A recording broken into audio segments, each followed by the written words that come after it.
Na Ljutom brdu u Srednjim Dopascima u blizini Kladnja nalazi se starosrpska nekropola sa 24 spomenika.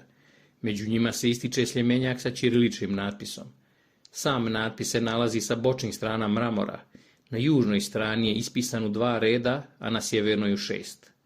Međutim, u ovih 6 redova tekst je napisan naopako, što postaje veoma zanimljivo ako uzmemo u obzir da već postoji spomenik sa takvim načinom pisanja, a to je spomenik Vlatku Vlađeviću, čiju animaciju također možete pogledati na ovom kanalu.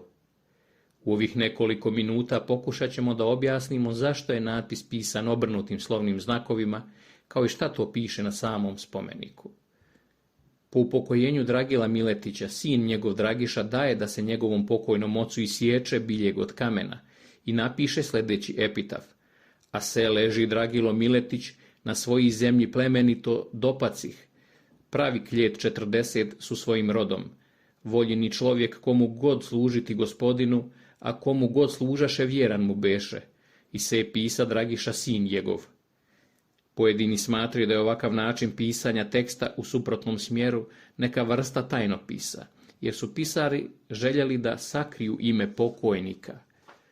Ovakav način tumačenja u najmanju ruku djeluje naivno, jer da je neko htio da sakrije ime pokojnika, dovoljno bi bilo da na spomeniku ne napiše ništa.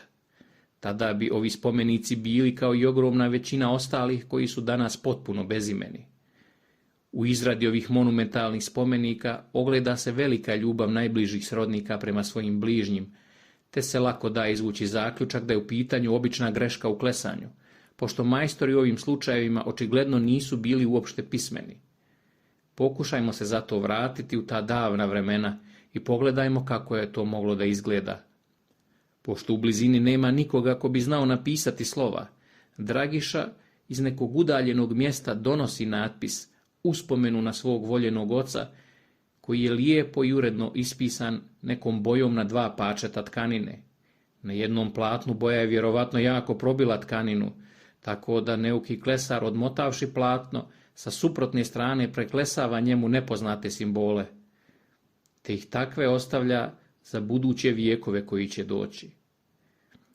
Dragiša je ipak tako ispunio veliko djelo ljubavi i sačuvao ime svog plemenitog oca od zaborava.